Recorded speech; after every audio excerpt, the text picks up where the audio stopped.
What's up guys, Dutogiraikonoka here, and welcome to part 6 of our card review for Grand Tournament. The cool thing with this is that we're actually doing a little bit more than card review. We're also going to be doing a new sort of reward system review. So what Blizzard has done for us, which is kind of cool because we've been harping on them a long time for their ranked system and the lack of rewardingness that it has, feels.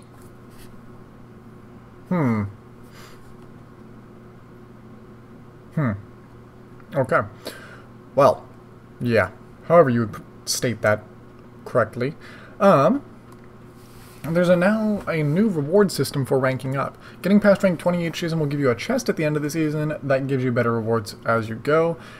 And this chest increases in value based on the rank that you earn that month. They'll contain the monthly card back, they'll contain some amount of arcane dust which seems completely unrelated to your rank, and they'll contain golden cards, the quantity of which and the rarity of which is related to the rank you achieve. So this is cool because Blizzard was harped on a lot because there was no difference whatsoever, unless you were in top 100 legend, which would get you an invite to BlizzCon, between being rank 20 and rank anywhere in legend. If you were under T100 legend or rank 20 or up, you were the same plebe to Blizzard. Now though, ranked rewards don't improve after rank 5. So while we have these really cool ranked rewards from Blizzard, which don't get me wrong, I love, you are now, if you are between rank 20, or no, not rank 20, if you are between rank 5 and under T100 legend, much smaller margin, but you're still the same plebe to Blizzard, confirmed rank 5 players are the same as legend players. Kappa. Now again, don't get me wrong, I love this change, it's awesome. We get golden cards for ranking up. That means that free-to-play players, such as myself, have now a new opportunity to get full golden decks, which was previously almost unheard of for a ranked player. Or not ranked player, free-to-play player. So, it caps out at 3 golden cards, and it seems like the minimum is 1 golden card. But the rarity, again, is affected by your rank. And so is the quantity. So there you go. That's pretty cool, right?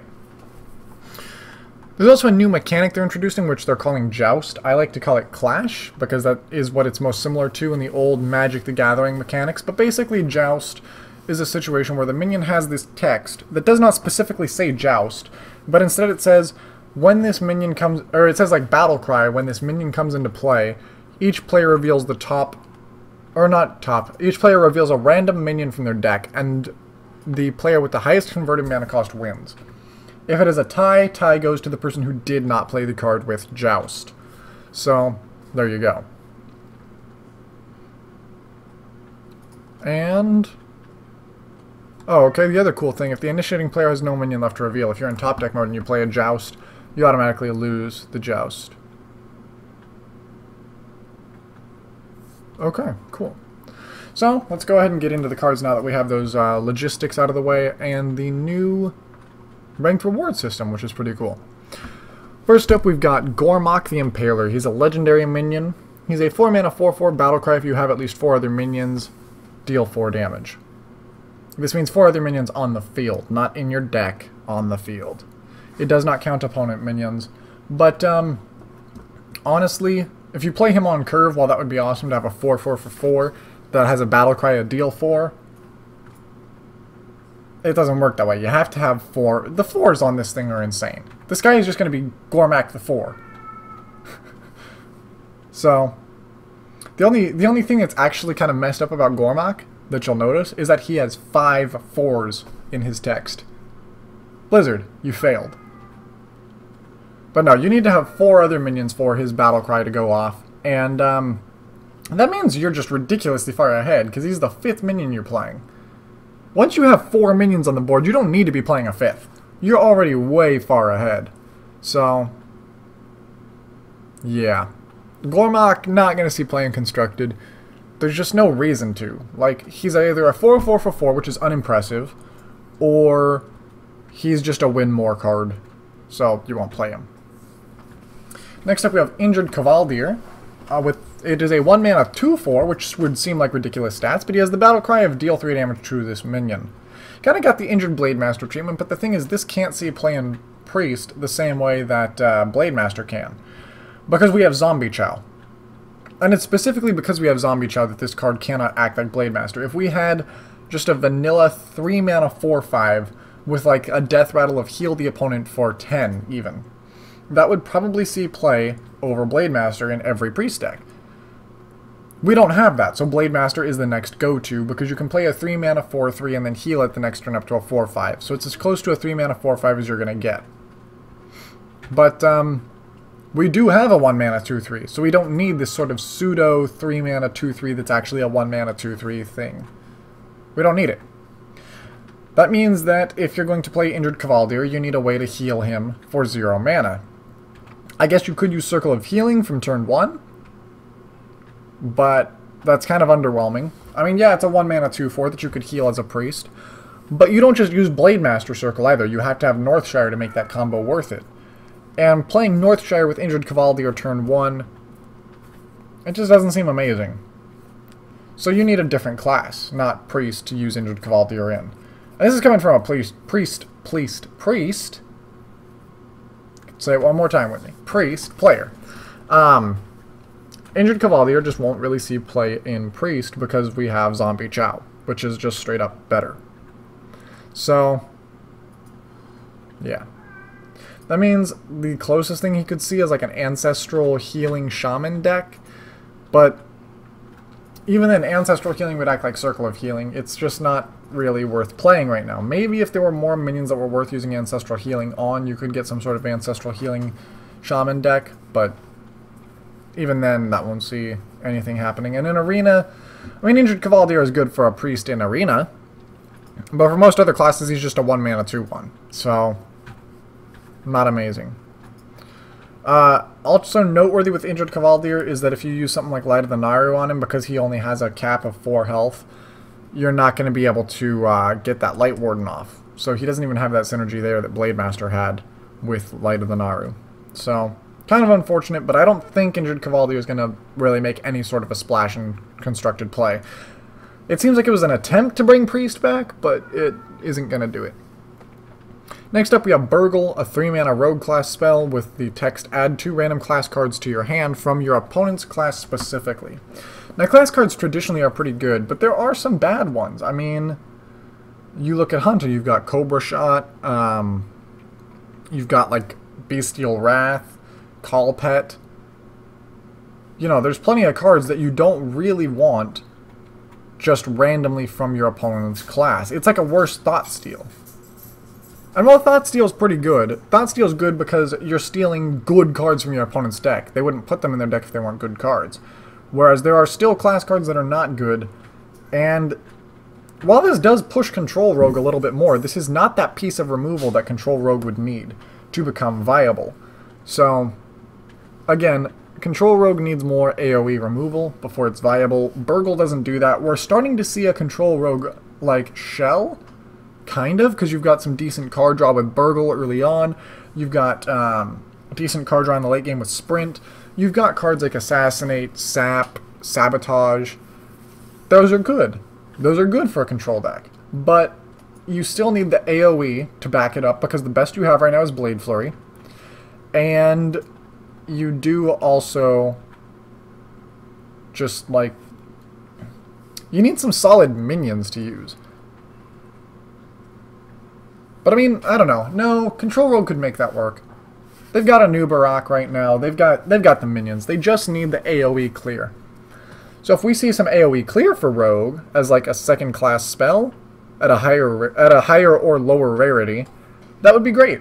I would love that. Then Control Rogue could actually probably become a thing. Rogue might still need a decent 3-drop though, because Rogue doesn't have any of those yet. Next up we got Bolster. It's a 2-mana warrior class spell with the text give your taunt minions +2/+2. Why are you running a taunt warrior?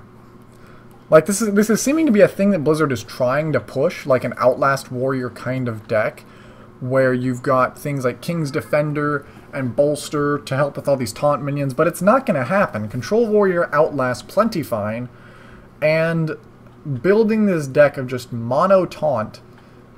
Taunt isn't a tribal thing. It's not like dragons, it's not like beasts. It's not gonna happen. You're not gonna have Taunt Tribal Warrior. And that's what Bolster and King's Defender would work well in, is Taunt Tribal. But that just seems kind of ridiculous to me.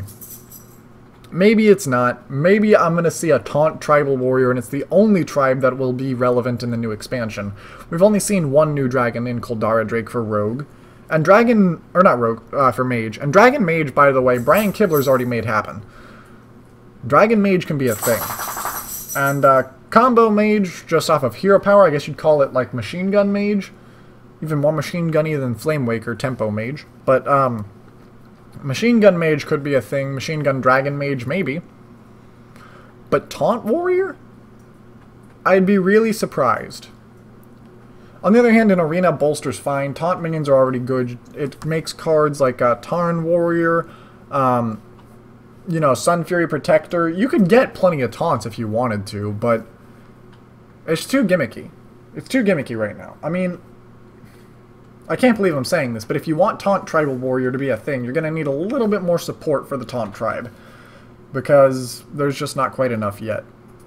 But Blizzard, please, stop trying to push Taunt Tribal. It's a ridiculous idea. Anyway, next up we have Ancestral Knowledge, a 2-mana Shaman class spell with the text Draw 2 cards, Overload 2. See, here's the thing, is Shaman has lacked card draw, which is one of the things that keeps the class down.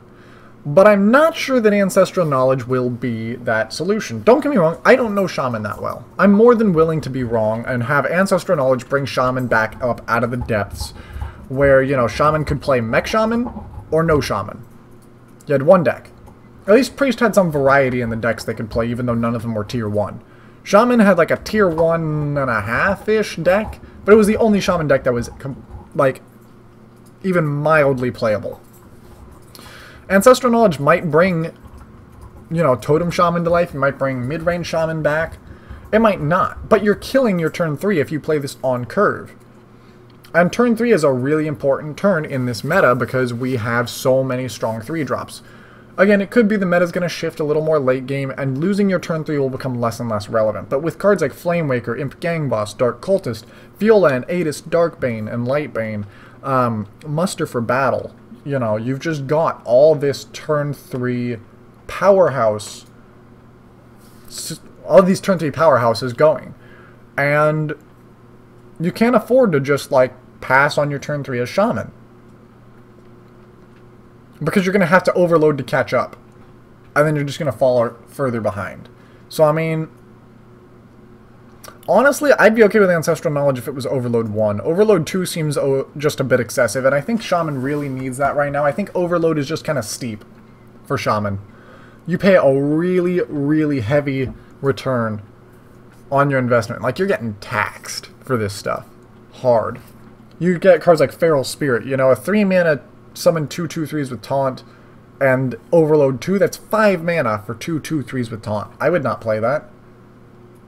And that's why Shaman doesn't get played with that kind of card. And I think Ancestral Knowledge is in the same boat, where it's overcosted, even given that this is like an advanced payment with the Overload. Being forced to play a turn 2 card on turn 3 is already bad enough. And unless it's like Totem Golem, you're not going to get a 2-drop that compares to modern 3-drops.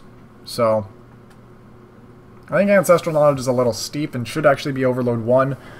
I could be wrong. Maybe just the fact that there is now a better, or not better, but an alternative source of card draw for Shaman other than just like Manatide Totem and the traditional card draw minions. Maybe that's enough to bring it back. I hope so, but I don't believe so. Next up we got Muckless Champion, a 5-mana 4/3 beast with the text Inspire. Give your other minions +1/+1. Despite the fact that it is a beast, and is like a Mukla thing, which you would normally associate with like Hunter, I highly doubt this would see play in Hunter. If anything, I think this would actually see play in Druid.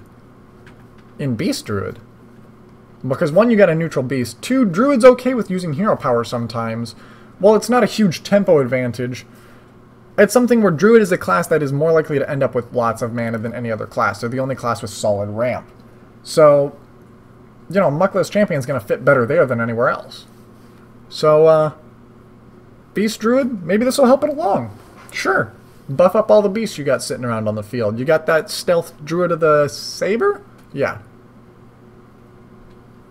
Buff it up. Make it a 4/3 now with stealth.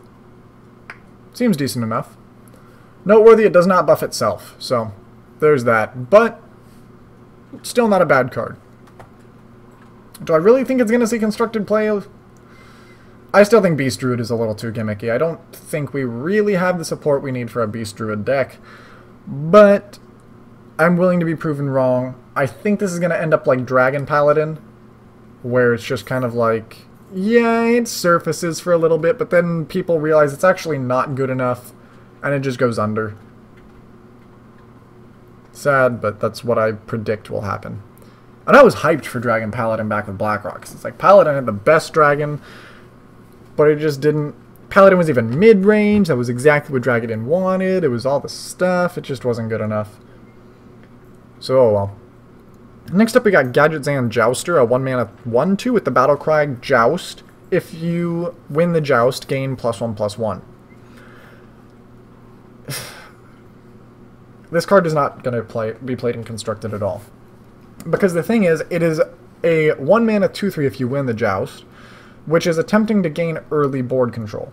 However, in order to gain that early board control, you have to play a top-heavy deck to guarantee that you will be beating out your opponent in the Joust. Otherwise, you could end up with a 1-mana 1/2, and that risk makes it strictly worse than Zombie Chow. So, it's kind of a non-bo. If you're going to make a top-heavy deck, you can't be focusing on this early sort of board control. Because that's going to mean you need to have cheap minions, which means you risk losing the Joust, which means you might as well not be jousting at all. Just play the darn Zombie Chow. Suck up the fact that your opponent's going to gain some life. Beat him in the late game with your top-heavy deck. That's how it works. So Gadgetzan Jouster, interesting, but given the requirements to play him and make him a better Zombie Chow, he's actually just worse. Because you can't meet those kind of requirements. On the other hand, this whole idea of Joust just really seems like it is an anti-aggro mechanic. I like the Joust mechanic. Because it's like, if you're going to play this really low-to-the-ground, aggressive deck, you're going to get punished by having these minions that come out from a control deck that are just powerhouses, way stronger than they should be for their mana cost, because you can't fight in a Joust at all. Because your deck caps out at 3-drops. And he's pulling like a 5-drop every time from his Joust. That's really cool to me. Speaking of overpowered cards if you win the Joust, Master Jouster. He's a 6-mana 5/6 with the battle cry Joust. If you win, gain Taunt and Divine Shield.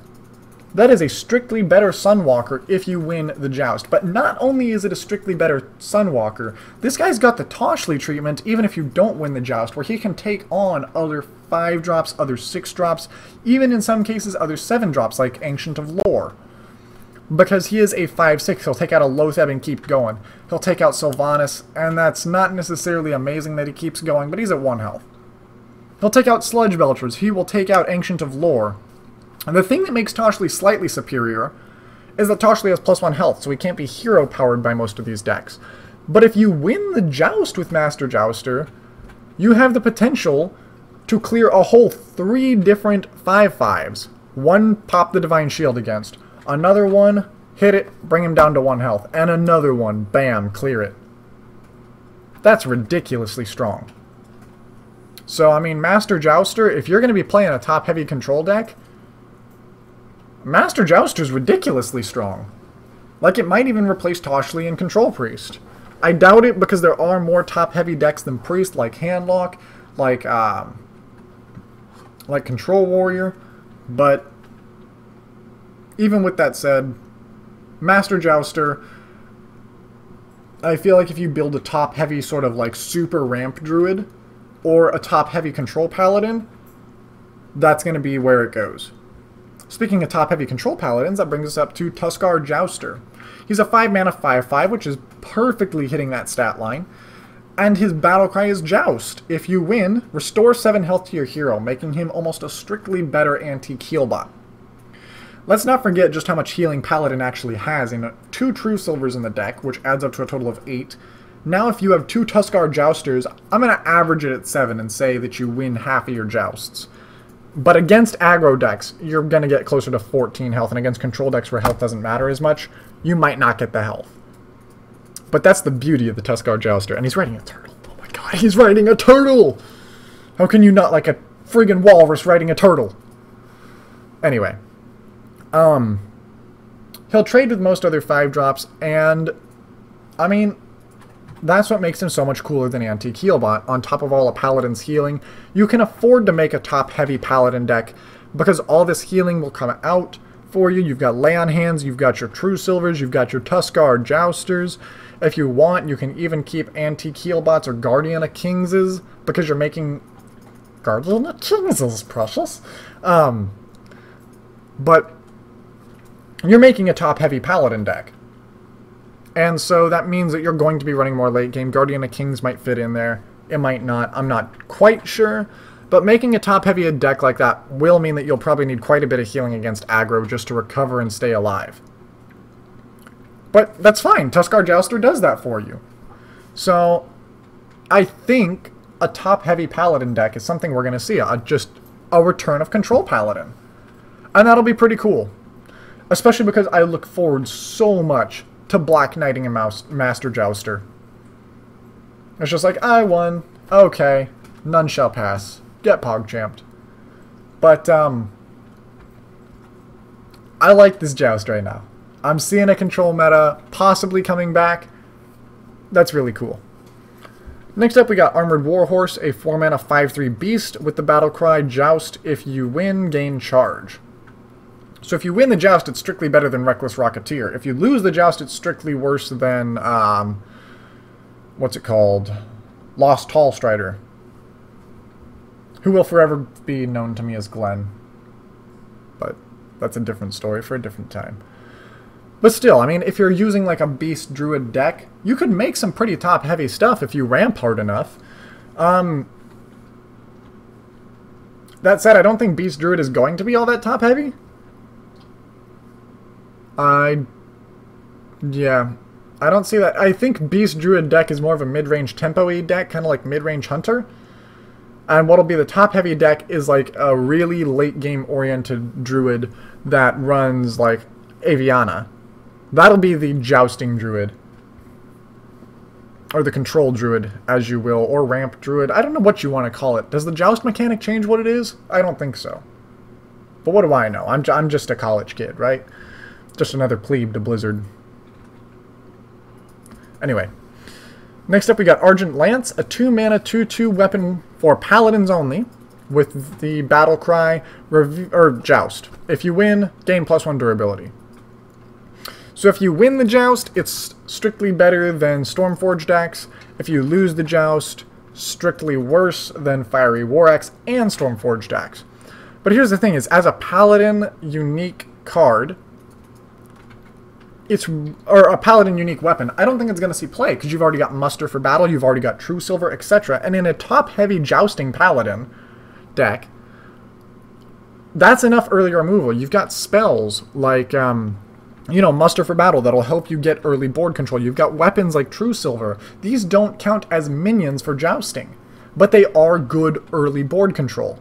And that's what matters in something like a Jousting Paladin, that you have that early game presence via spells and not minions. Argent Lance, I mean, you've already got 2 different weapons that I just named easily that have more than enough durability to cover the early game on 1-drop and 2, or on 3-drop and 4-drop slots. You don't need another 2-drop weapon. That's just taking it too far. So I mean, if you're going to play a Jousted in, Palajoust, whichever you want to call it, I don't think Argent Lance is going to see play in it just because you've already got better cards that are weapons for you. So, yeah, I don't think Argent Lance is playable in Constructed. In Arena, it's a weapon. A weapon is good. You'll see it in Arena, sure. Next up we got a 7-drop Paladin only legendary. He is called Adric the Pure. He's a 7-mana 3/7 with the battle cry, change all enemy minions attack to 1. That is a beautiful finisher, and I would love to see people just like Kodo the crap out of that. The other thing is the hilarious synergy it has with the one Paladin class minion that Crip released as a joke, which was like the Argent... what? Protector? It was a 2-mana 0/4 battlecry, take control of all minions with 2 or less attack. Adric combined with that would be a 9-mana all your board are mine. But thank God that's not a card. But still, Adric is kind of interesting. He doesn't really provide an answer to control decks. Or not control. He doesn't provide an answer to aggro decks, because if your opponent floods out on 7 1/1s, that's still 7 damage per turn. And you only have so much healing. You've got to start clearing that. So, I mean, while you could get some value with Kodos, things like that, you know, I'm not sure that that's going to really work out. On the other hand, against a control deck, something like, say, oh, I don't know, Handlock, Adric is going to be pretty cool, because you take all these giants that are flooding the board, even when your opponent has Jiraxxus. And you're just like, Adric, great. All of these powerhouse minions that you had, they're now going to clog your board with just 1 damage. That's pretty poetic. But, is Adric actually good enough to see constructed play? I don't know. I mean, the fact that he has 3 attack is perfectly fine, because all your opponent's minions are going to have 1 attack when he comes out. It's not like he's got some sort of high attack minion he's got to be worried about clearing, like Baron Geddon, or, you know, Dr. Balanced. Dr. Balanced is just fine. Adric will take him out in a good 3 swings, but still. Adric will only take 3 damage doing so. Not counting Boombot Pog Champing. So, I think Adric is cool. I don't really know if he's going to be constructed playable. I think there's kind of potential. But at the same time, I mean, maybe in a Jousting Paladin, just because he's a 7-drop, he seems kind of cool. He counters certain decks, like Handlock. And, actually, come to think of it, Handlock will be a really cool deck in the new meta, because with a class that is Jousting, no class is going to be more top-heavy than Handlock will be, because you've got all these giants. And even then, Handlock still averages out around converted mana cost of like 4. But with a deck like Handlock, it'll counter those Jousting decks, because they'll never get their Jousts off. At the same... what the... where is that? Oh, over here. At the same time, if you have that kind of Jousting scenario where you've got Handlock countering Joust decks, but Adric countering Handlock, that could be a decent tech card. And last but not least, we have Malorn. Why are you back? Now you're a 6-mana 7/4? With the Death Rattle of Joust. If you win the Joust, return this to your hand. Malorn is trying. He failed as Malorn. He failed as a Nubarak. He's back as the Skeleton Knight. And he's still not playable and constructed, because you can't count on winning a Joust. And a 6-mana 7/4 is strictly worse than Fugan if you lose the Joust. It's still not playable, even in a top-heavy deck, because you can't guarantee that you win a Joust. It's luck. So while that would be really cool if every time this died it came back to your hand, that's not how it works at all. So, still not playable. Well, actually, I shouldn't say that. I should not quite say that, because again, if you're going to make a really top-heavy Druid deck, which wins because you have Aviana, you know, maybe. But on the other hand, as a guy who's played combo decks, if you're going to turn a Druid deck to be so top-heavy that Aviana is your only excuse for being able to do it, if Aviana's on the bottom of your deck, you're going to lose anyway. It's like when Thorazon is on the bottom of your deck playing Prophet Velen combo. You lose. So, I don't really think the Skeleton Knight is constructed playable, but I'm going to hedge that kind of hard, just because I don't know how top-heavy these Jousting mechanics on future cards are going to be allowing us to go. I don't see a top-heavy Priest right now. That just doesn't seem to work for me. But, I don't know. There's plenty of other things. The funny thing about Adric, though, is against Priest, Paladin's matchup gets even worse. Because we're just gonna, like, Shadow Madness Adric and recombobulate it. That'll be awesome. But, no, this is kind of cool. this certainly does seem like jousting is going to be that kind of emerging mechanic that brings out a control meta, which I would love to see. And on top of that, Blizzard's finally giving some love to all of us plebes who are between rank 20 and rank T100 Legend. So, that's almost all of us. That's really cool. Thank you, Blizzard. So, yeah. That's it for this review. I'll see you guys in the next one. Take care.